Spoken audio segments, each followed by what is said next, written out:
cut panoorin nyo to.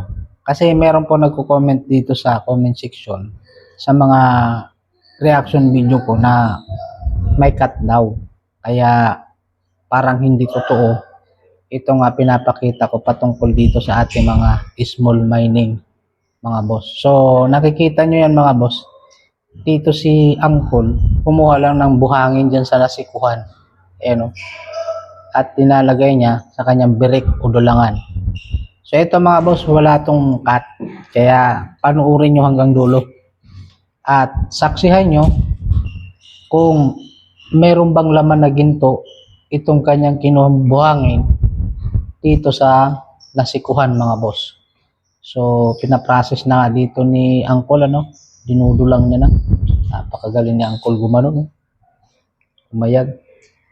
Tayo mga boss, kung hindi tayo sanay dyan, mawawas out lang yan. Pero kalaunan, kung gusto mo talagang matutunan, malalaman mo din yan. Ito na nga mga boss, tignan nyo naman. Wow, grabe. Hitik sa gold mga boss. Paldo.